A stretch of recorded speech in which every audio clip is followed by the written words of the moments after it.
తారీఖు జరిగేటువంటి graduates MLC ఎన్నికల్లో కేవలం చదువుకున్నటువంటి వారు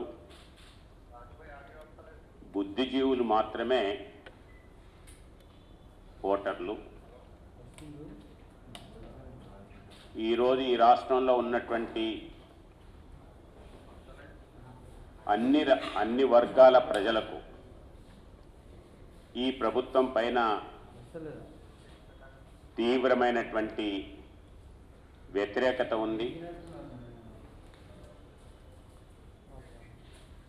ముఖ్యమంత్రి కేసీఆర్కి ఆయన ప్రభుత్వంలో ఉన్నటువంటి ఆయన యొక్క మంత్రివర్గంలో ఉన్నటువంటి వారికి నోరు తప్ప ఇంకేం లేదు. ఆ నోరు రెండిటికే పనికొస్తుంది. ఒకటేమో తినటానికి, తినటం అంటే బతకటం కొరకు అన్నం తినటం కాదు, రాష్ట్ర ఖజానాన్ని కాజేస్తూ తినటానికి. రెండోది అబద్ధాలు చెప్పటానికి. ఈ రెండు తప్ప ఈ నోరు ఈ యొక్క ప్రభుత్వంలో ఉన్నటువంటి ముఖ్యమంత్రి వారి యొక్క మంత్రులు ఇంకో పని చేస్తలేరు. ఈరోజు ఏ వర్గంలో తీసుకున్నా, విద్యార్థులు తీసుకోండి, వాళ్ళకి సంబంధించినటువంటి పనులు ఏవి కూడా చేయటం లేదు. ఉపకార వేతనాలు లేవు, కాలేజెస్కి ఇవ్వాల్సినటువంటి రీఎంబర్స్ లేదు, యూనివర్సిటీస్కి వైస్ ఛాన్సలర్స్ లేరు, యూనివర్సిటీస్లలో కాలేజీలో అపాయింట్ చేయవలసినటువంటి లెక్చరర్స్ లేరు. అదే రకంగా ఉద్యోగస్తులలో చూస్తే ఈరోజు సర్ప్లస్ స్టేట్ అన్నటువంటి మనకంటే పక్కనున్నటువంటి ఆంధ్ర ప్రాంతంలో అక్కడున్నటువంటి ఉద్యోగస్తులకి జీతాలు ఎక్కువ వస్తున్నాయి. అక్కడ గతంలో ఉన్నటువంటి పిఆర్సీనే వాళ్ళు ఇంకా కొన్ని అమలు చేశారు. వీళ్ళు గత పిఆర్సీలో ఉన్నటువంటి కూడా అమలు చేయనటువంటి ప్రభుత్వం మనది. ఈరోజు ఇక్కడున్నటువంటి రిటైర్డ్ ఉద్యోగస్తులకి అక్కడున్నటువంటి రిటైర్డ్ ఉద్యోగస్తులకి చాలా వ్యత్యాసం ఉంది. 70 సంవత్సరాలు నిండినటువంటి ఉద్యోగస్తులు ఎవరైతే ఉన్నారో వాళ్లకు ప్రత్యేకమైనటువంటి స్పెషల్ పెన్షన్ వాళ్ళు ఇస్తున్నారు. కానీ ఇక్కడున్నటువంటి ఉద్యోగస్తులకు ఇవ్వటం లేదు. పిఆర్సీ విషయంలో కానీ ఐఆర్ విషయంలో కానీ ఈ ప్రభుత్వం చాలా వెనకబడి ఉంది. అసలు ఒక రకంగా చెప్పాలంటే మొదట్లో మేము ఉద్యోగస్తుల యొక్క బాగు చూస్తున్నాం, మేమే చూస్తున్నాం, ఇంకెవరు చూస్తలేరనేటువంటి ఈ యొక్క ప్రభుత్వం ఈరోజు పూర్తిగా ఉద్యోగస్తులకి వ్యతిరేకమైనటువంటి ఆలోచనలో ఉన్నారు. ఇక్కడ ఉన్నటువంటి టీచర్స్ని తీసుకున్నా, లేకపోతే ప్రైవేట్ స్కూళ్ళల్లో పనిచేసేటువంటి వాళ్ళు తీసుకున్నా, ఎవ్వరు కూడా ఈరోజు ఈ ప్రభుత్వం మీద సదభిప్రాయంతో లేరు.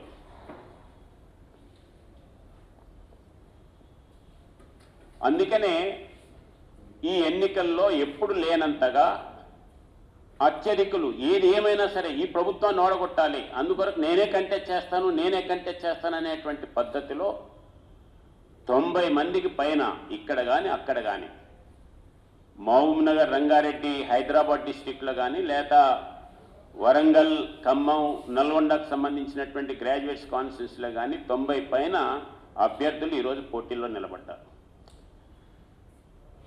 కాబట్టి ఈరోజు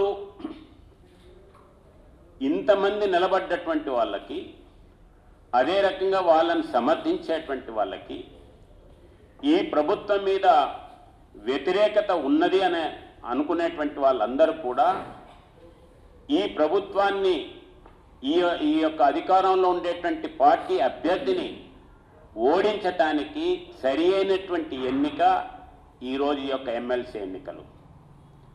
ఈ ఎమ్మెల్సీ ఎన్నికల్లో ఈ ప్రభుత్వాన్ని ఓడించి వాళ్ళకు గనక బుద్ధి చెప్పినట్లయితే ఖచ్చితంగా ప్రజలు ఏం ఆలోచిస్తున్నారు, ప్రజలకు కావాల్సినటువంటి పనులేంటివి, విద్యార్థులు ఏ రకంగా ఆలోచిస్తున్నారు, లేకపోతే యూనివర్సిటీస్ ఏ రకంగా ఉన్నాయి, నిరుద్యోగ సమస్య ఏ రకంగా ఉంది, గతంలో ఏం చెప్పారు, ఏం మర్చిపోయినారు, మర్చిపోయి అబద్ధాల రూపంలో ఏ రకంగా మాట్లాడుతున్నారు, ఇవన్నీ కూడా రెక్టిఫై చేసుకోవాలంటే ఈ నెల 14వ తారీఖు నాడు జరగబోయేటువంటి ఎన్నికల్లో ఈ ప్రభుత్వానికి వ్యతిరేకంగా ఓటేసి ఈ ప్రభుత్వం నియమించినటువంటి డిక్లేర్ చేసినటువంటి అభ్యర్థుల్ని ఓడించటమే లక్ష్యంగా పెట్టుకోవటానికి ఈ యొక్క ఎమ్మెల్సీ ఎన్నిక సరి అయినటువంటి ఎన్నిక అని చెప్పి నేను చెప్పదలుచుకున్నాను. ఎన్ని అబద్ధాలు ఆడుతున్నారు. ఇవాళ ఒక క్యాండిడేట్ మాట్లాడుతూ అసలు ఖాళీలు అనేటువంటి భర్తీ చేయకపోతే నేను ముక్కు నెలకు రాస్తానని ఒక ఆయన మాట్లాడతాడు.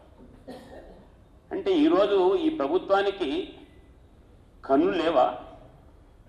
ఈరోజు 33 జిల్లాల్లో అనేక జిల్లా హెడ్స్ ఎవరైతున్నారో, జిల్లాకు కావాల్సినటువంటి ముఖ్యమైనటువంటి అధికారులు ఎవరైతున్నారో, అది ఇరిగేషన్ కావచ్చు, R&B కావచ్చు, లేకపోతే ఇంకొక సోషల్ వెల్ఫేర్ డిపార్ట్మెంట్ కావచ్చు, రిజిస్ట్రేషన్ యొక్క ఆఫీస్ కావచ్చు, దేంట్లో కూడా డిస్ట్రిక్ట్ ఆఫీసర్స్ లేరు. ఒక్కొక్కడు 3-4 జిల్లాలకు ఇన్ఛార్జి రూపంలో ఉన్నారు. ఈరోజు జిల్లా హెడ్ క్వార్టర్స్లో ఉండవలసినటువంటి ముఖ్యమైనటువంటి జిల్లా అధికారులే లేరని అంటే మీ దృష్టికి రాలేదా? కన్ను లేవా? వినపడవా? కనపడవా? ఎందుకు ఆ రకంగా అబద్ధాలు చెప్పి మాట్లాడతారు? నోరుందని చెప్పి. ఇంకొక ఆయన మాట్లాడతారు, ఇక్కడున్నటువంటి అభ్యర్థి దీనికి పోటీ చేశాడు, దానికి పోటీ చేశాడు అని అంటే, మీ మామ ఎమ్మెల్యేకి ఎంపీకి ఒకటేసారి రెండింటికి ఎందుకు పోటీ చేశాడు? అడిగేటోళ్ళు లేకనా? మర్చిపోయినవా? ఆ రకంగా పోటీ చేసి ఖాళీ చేస్తేనే కదా నువ్వు మళ్ళీ వచ్చింది. కాబట్టి ఈ ప్రభుత్వం అంటే అబద్ధాల కోరు ప్రభుత్వం, అవాస్తవాలు చెప్పి మభ్యపెట్టేటువంటి ప్రభుత్వం.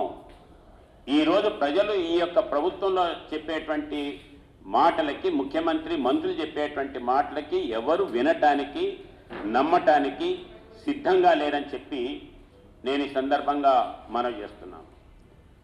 అందుకనే ఈసారి ఈ ఎన్నికల్లో 10 లక్షల మంది పైగా ఓటర్స్ ఉన్నారు.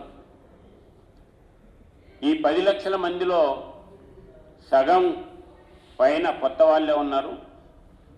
కాబట్టి కొత్త వాళ్ళు వారికి మొదటిసారి ఓటేసేటువంటి అవకాశం వచ్చింది. కాబట్టి ఈ ఎన్నికల యొక్క ప్రాసెస్ ఏదైతుందో దీన్ని అర్థం చేసుకొని వారి యొక్క ఓటుని సద్వినియోగం చేసుకోవాలని చెప్పి నేను కోరుతున్నాను.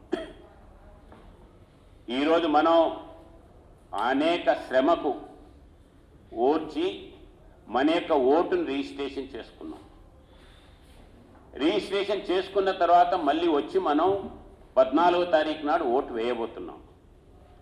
ఆ ఓటు వేసేటువంటి ప్రాసెస్లో మనం ఇంత శ్రమ పడ్డాం కాబట్టి, ఈ ప్రభుత్వాన్ని ఎట్లయినా ఓడించాలనుకుంటున్నాం కాబట్టి, మిగతా ఎన్నికలకి ఈ ఎన్నికకి వ్యత్యాసం ఉంది.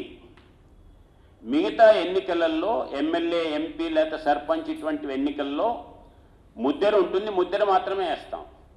కానీ దీంట్లో ఆ రకంగా కాదు. ప్రతి ఓటరు యొక్క విలువను ఈ యొక్క ఎన్నిక గుర్తిస్తుంది.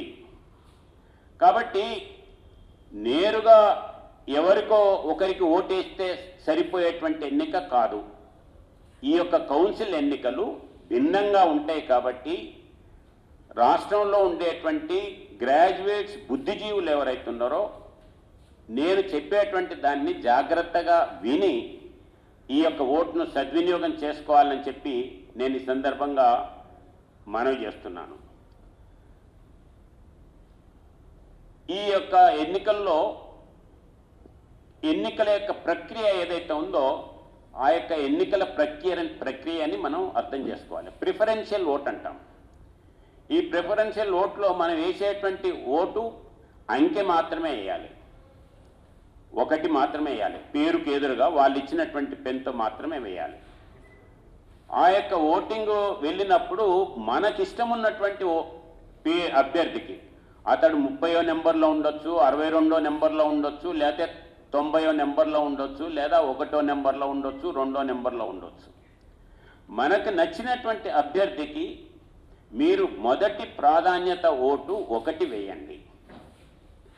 ఆ తర్వాత ఆయన కాదు అనుకున్నప్పుడు రెండో ప్రిఫరెన్స్ ఏదైతే ఉందో రెండో ప్రిఫరెన్స్ని రెండో అభ్యర్థికి వేయండి. అతడు కాదనుకున్నప్పుడు మూడో అభ్యర్థికి వేయండి. ఆ రకంగా 90 వరకు మీరు ప్రాధాన్యత ఓట్లు వేస్తే 90వ ఓటు కూడా 1వ ఓటుకి ఎంతైతే విలువ ఉందో అంతే విలువ ఉంటుంది. అల్టిమేట్గా మీరు వేసేటువంటి అభ్యర్థి గెలవాలి, గెలిచేటువంటి అభ్యర్థికే మేము వేస్తున్నామనేటువంటి నమ్మకంతో, విశ్వాసంతో పూర్తి కాలమ్స్ అన్ని కూడా నింపాలని చెప్పి నేను ఈ సందర్భంగా మనవి చేస్తున్నాను. Including candidates. నేను నిలబడ్డాం, 90 మంది మేము నిలబడ్డాం, నా ఒక్కటే ఓటేసుకుంటే సరిపోతుంది అనేటువంటి ఆలోచన తప్పు. నేను గెలవకపోతే కనీసం నా తర్వాత ఎవరుంటే బాగుంటుంది అనేటువంటి నిర్ణయం కూడా మీరు చేయాలి. కాబట్టి క్యాండిడేట్స్తో సహా అందరూ కూడా ప్రాధాన్యతా క్రమంలో అన్ని ఓట్లు వేయాలి అని చెప్పి నేను ఈ సందర్భంగా మనవి చేస్తున్నాను. ఇప్పుడు మనకు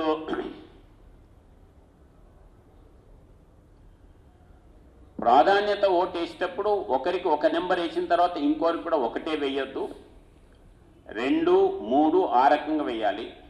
అదే రకంగా 1, 2 తర్వాత జంప్ చేసి 3 వేయకుండా 4 వేసినట్లయితే అది మురిగిపోతుంది.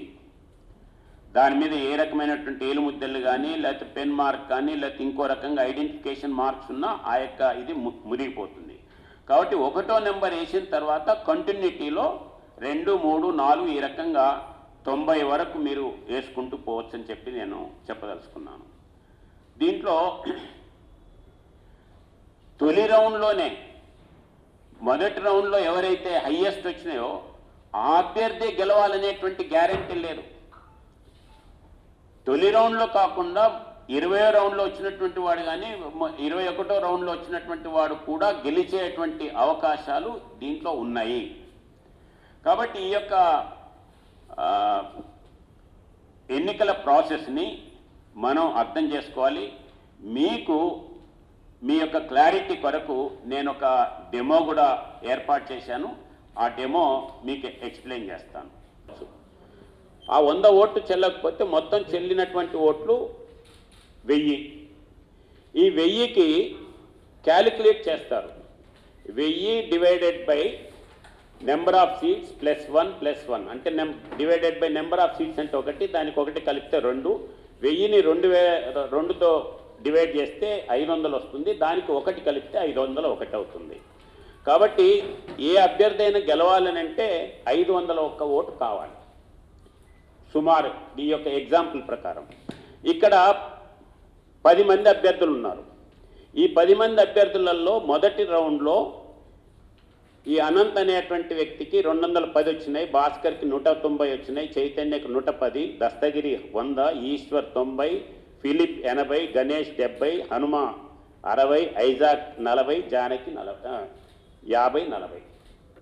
కాబట్టి మొదటి రౌండ్లో ఎవరికి సరిపోయేటువంటి సంఖ్య రాలేదు కనుక అందరికంటే తక్కువ వచ్చినటువంటి జానకిని ఎలిమినేట్ చేస్తారు, కౌంటింగ్లకి తీసేస్తారు. ఈ జానకి వచ్చినటువంటి 40 ఓట్లలో సెకండ్ ప్రిఫరెన్స్ ఎవరికి అనేటువంటిది చూస్తారు.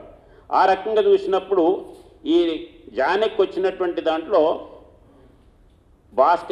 అనంత్కి 1 కూడా రాలేదు, భాస్కర్కి 4 వచ్చినాయి, చైతన్యకి 11 వచ్చినాయి, దస్తగిరికి 5 వచ్చినాయి, ఈశ్వర్కి 3 వచ్చినాయి, ఫిలిప్కి 2, గణేష్కి 1, హనుమకు 5, ఐజాక్కి 5. ఇవన్నీ కలిపితే 36 అయినాయి. 4 ఓట్లు ఏంటంటే 1 వేసిన తర్వాత వదిలిపెట్టేశారు. కాబట్టి ఆ 4 ఓట్లు మురిగిపోయినట్టుగా లెక్క. కాబట్టి ఇవంతా లెక్కేసిన తర్వాత దీనికి 2వ రౌండ్ తర్వాత టోటల్గా ఎంత వచ్చినాయంటే మళ్ళీ చూసాం. ఎవరికి కూడా 501 ఓటు రాలేదు. కాబట్టి 501 ఓటు రాలేదు కాబట్టి అప్పుడు తక్కువ ఉన్నటువంటి ఐజాక్ ఎవరైతే ఉన్నారో ఐజాక్ 50 + 5 55 అయినాయి. ఈ 55ని థర్డ్ రౌండ్లోకి తీసుకుంటారు. ఇప్పుడు థర్డ్ రౌండ్లో చూసినట్లయితే అనంత్కి థర్డ్ రౌండ్లో ఈ 55లో అనంత్కి ఒకటి వచ్చింది, భాస్కర్కి 2, ఇక్కడ 40, 1, 2, 3, 4, 5. ఇక్కడ కూడా మూడో రౌండ్లో కూడా ఈ యొక్క ఐజాక్కి వచ్చినటువంటి వాటిల్లో 4 ఓట్లు మురిగిపోయినాయి. మొత్తం 51 ఓట్లే సెకండ్ ప్రిఫరెన్స్ వేసినారు. కాబట్టి ఈ రెండో రౌండ్ తర్వాత మూడో రౌండ్లోకి లెక్కేసినప్పుడు ఎవరికి కూడా 501 ఓటు రాలేదు. కాబట్టి 501 ఓటు రాలేదు కాబట్టి దీంట్లో అందరికంటే తక్కువ ఉన్నటువంటి హనుమను ఎలిమినేట్ చేస్తారు. హనుమకు వచ్చినటువంటి 66లో ఎలిమినేట్ చేసినప్పుడు ఇక్కడ 10, మొదట అనంత్కి 10 వచ్చినాయి, భాస్కర్కు 10, 20, 1, 2, 3, ఇక్కడ 1 వచ్చింది. కాబట్టి ఈ యొక్క 66లో 21 మంది సెకండ్ ప్రిఫరెన్స్ వేయలేదు, సెకండ్ కానీ థర్డ్ కానీ. కాబట్టి ఈ 21 మంది పోను మిగిలినటువంటి 66లో 45 మాత్రమే వీళ్ళకి కౌంట్ అయినాయి. ఆ రకంగా టోటల్ చేసిన తర్వాత వీళ్ళకి 4వ రౌండ్లో కూడా ఎవరికి కావాల్సినటువంటి 501 ఓటు రాలేదు. కాబట్టి ఇప్పుడు గణేష్ ఎలిమినేట్ అవుతాడు. గణేష్ ఓట్లు 73. ఈ 73లో అంటే 56 ఓట్లు ఇక్కడ పంచారు. 73లో 8 అనంత్కి వచ్చినాయి, 7, 30, 5, 5, 1. ఈ రకంగా వచ్చిన తర్వాత 5వ రౌండ్ తర్వాత టోటల్గా చూసినట్లయితే 229, 213, 211, 112, 102, 87. కాబట్టి ఈ రకంగా చూసినట్లయితే ఇంకా ఎవరికి కూడా 501 ఓటు రాలేదు. కాబట్టి నెక్స్ట్ రౌండ్ 6వ రౌండ్. 6వ రౌండ్ పోయేటప్పటికి ఇక్కడ గణేష్ తర్వాత తక్కువ వచ్చినటువంటిది ఫిలిప్. కాబట్టి ఫిలిప్ ఎలిమినేట్ అవుతాడు. ఈ ఫిలిప్ ఎలిమినేట్ అయినప్పుడు ఈ ఫిలిప్లో మొత్తం ఇక్కడ 20 అనంత్కి వచ్చినాయి, 40 భాస్కర్కి వచ్చినాయి, 20 చైతన్యకు వచ్చినాయి, 1 దస్తగిరికి వచ్చింది, ఈశ్వర్కి ఏం రాలేదు. కాబట్టి 5వ రౌండ్ తర్వాత చూసినట్లయితే 249, 253, 231, 113, 102. దీంట్లో 6 ఓట్లు మురిగిపోయినాయి. కాబట్టి 6వ రౌండ్ తర్వాత కూడా ఎవరికి 501 ఓటు రాలేదు. అప్పుడేంటంటే ఈ యొక్క ఈశ్వర్ని ఎలిమినేట్ చేసినారు. ఈశ్వర్ని ఎలిమినేట్ చేసిన దాంట్లో అనంత్కి 38 ఓట్లు వచ్చినాయి, భాస్కర్కి 35 వచ్చినాయి, చైతన్యకి 25 వచ్చినాయి, దస్తగిరికి 1 వచ్చింది. దీంట్లో ఇంకొక విషయం ఏంటంటే దీంట్లో ఒకవేళ ఇక్కడ వచ్చినటువంటి దీంట్లోకి వెళ్ళి ఎవరైనా జానక్ చేసినారు సెకండ్ ప్రిఫరెన్స్, అది థర్డ్ ప్రిఫరెన్స్ చూస్తారు. థర్డ్ ప్రిఫరెన్స్ ఐజాక్ చేసినారు, ఐజాక్ ఆల్రెడీ ఎలిమినేట్ అయినాడు కాబట్టి 4th ప్రిఫరెన్స్ హనుమకి వేస్తే హనుమ కూడా ఎలిమినేట్ అయినాడు కాబట్టి 5th ప్రిఫరెన్స్ గణేష్కి వేస్తే గణేష్ కూడా ఎలిమినేట్ అయినాడు కాబట్టి 6th ప్రిఫరెన్స్ ఇక్కడ వేస్తే ఈయన కూడా ఫిలిప్ ఎలిమినేట్ అయినాడు కాబట్టి 6th ప్రిఫరెన్స్ కూడా కౌంట్ అవుతుంది. ఆ రకంగా అన్నీ కౌంట్ అవుతూ పోతుంటాయి. కాబట్టి ఆ రకంగా కౌంట్ అయినటువంటి వాళ్ళల్లో 38 అనంత్కి వచ్చినాయి, 35 భాస్కర్కి వచ్చినాయి, 25 చైతన్యకు వచ్చినాయి, 1 ఇక్కడ వచ్చింది. కాబట్టి ఇవన్నీ అయిపోయిన తర్వాత 7వ రౌండ్లో చూస్తే అప్పుడు కూడా ఎవరికి 501 ఓటు రాలేదు. 287, 88, 256 నేరోలో వచ్చేసినారు. అంటే ఫస్ట్ ఉన్నటువంటి వ్యక్తి నేరోలో వచ్చినారు. నెక్స్ట్ రౌండ్లోకి వెళ్ళినప్పుడు మనం ఇక్కడ ఉన్నటువంటి దస్తగిరిని ఎలిమినేట్ అవుతాడు. దస్తగిరి ఎలిమినేట్ అయినప్పుడు దస్తగిరిలో ఉండేటువంటి 114 ఓట్లలో 15 అనంత్కి వచ్చినాయి, 16 భాస్కర్కి వచ్చినాయి, 49 చైతన్యకు వచ్చినాయి. ఈ చైతన్యకు కానీ దీంట్లో 164 ఓట్లు వాళ్ళు వేయలేరు, 164 ఓట్లు మురిగిపోయినాయి. అప్పుడు మిగిలినటువంటి దీంట్లో 3 మిగిలినారు. ఈయన అనంత్కు 302, చైతన్యకు 304, భాస్కర్కి 304, చైతన్యకు 305. కాబట్టి ఇప్పుడు దీంట్లో తక్కువ వాళ్ళు ఎవరు? ఈ ముగ్గురిట్లో అనంత్ వచ్చాడు. అంటే ఫస్ట్ రౌండ్లో అనంత్ లీడ్లో ఉన్నా ఇక్కడికి వచ్చేటప్పటికి ఆయన తగ్గిపోయినాడు కాబట్టి ఈయనను ఎలిమినేట్ చేస్తారు. ఇప్పుడు అనంత్ ఉన్నటువంటి 302 ఓట్లను ఎలిమినేట్ చేసినప్పుడు ఆయన దాంట్లో 68 ఓట్లేమో భాస్కర్కి వచ్చినాయి, 70 ఓట్లేమో చైతన్యకు వచ్చినాయి.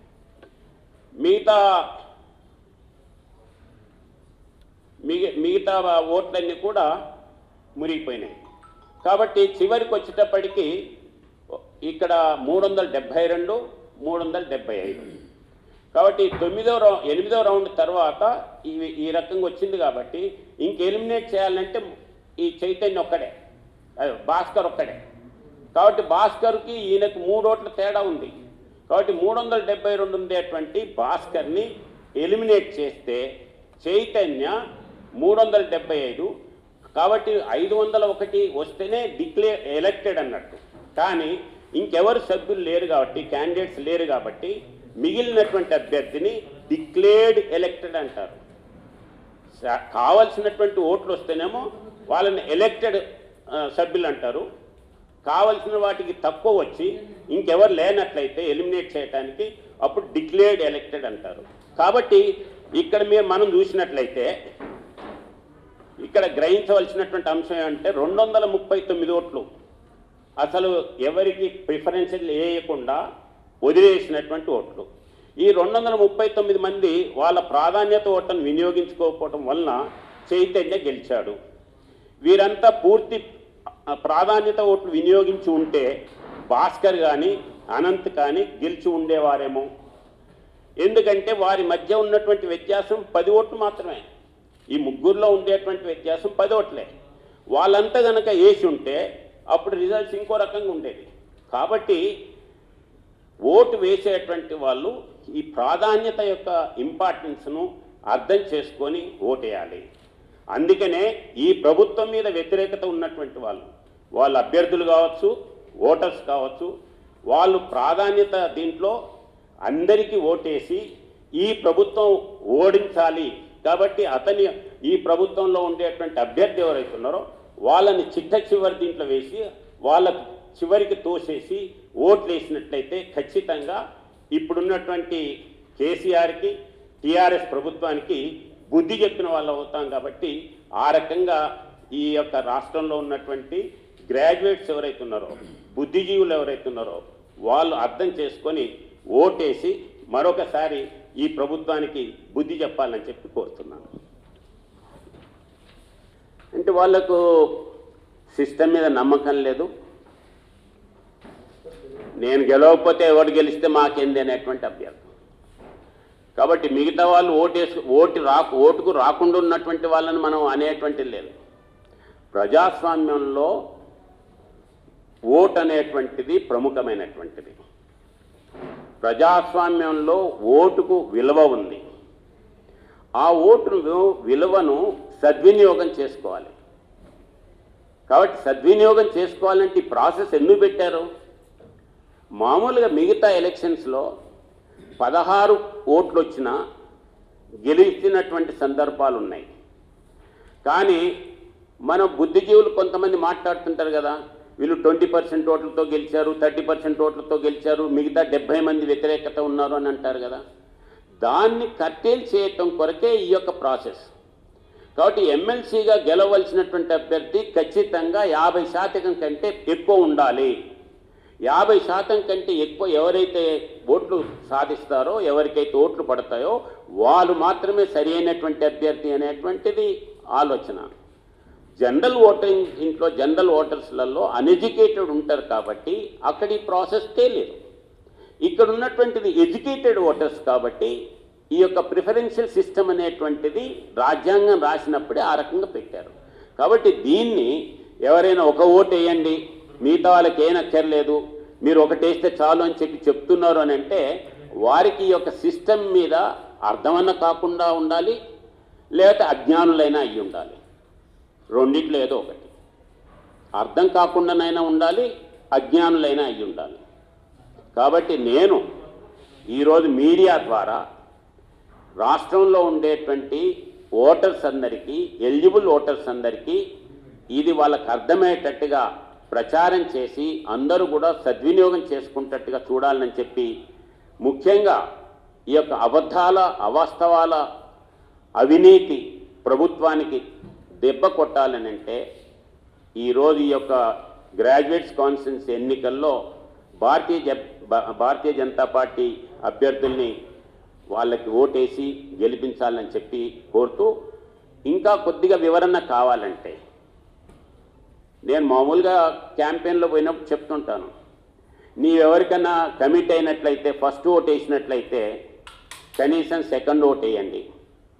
మీరు సెకండ్ ఓటు మీ కాలనీ వాళ్ళు నిలబడ్డాడని చెప్పి సెకండ్ ఓటు కూడా కమిట్ అయితే థర్డ్ ఓటు వేయండి. థర్డ్ ఓటు మీ కులం వాడు ఎవడో నిలబడ్డాను వానికి కమిట్ అయినానంటే ఫోర్త్ ఓటు వేయండి. ఫోర్త్ ఓటు కూడా మీరు నా క్లాస్మేట్ నిలబడ్డాడని కమిట్మెంట్ అయితే ఫిఫ్త్ ఓటు వేయండి. కానీ మా అభ్యర్థికి ఎదురుగా ఖాళీ పెట్టొద్దని చెప్పి నేను నా యొక్క ప్రచారంలో చెప్తుంటాను.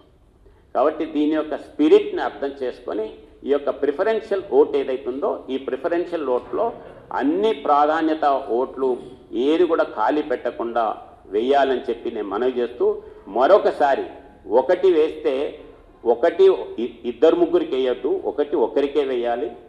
జంప్ లేకుండా సీరియల్గా వేయాలి. సీరియల్ అంటే పైనుండి కాదు, మీ ఇష్టం ఉన్నటువంటి దీంట్లో మొదటి ప్రాధాన్యత ఓటు 2కి వేస్తే తర్వాత 30కి వేయచ్చు, తర్వాత 22కి వేయచ్చు, తర్వాత 1కి వేయచ్చు, ఏ రకంగానైనా వేయచ్చు. అన్ని సీరియల్ నెంబర్స్ వేయాలి.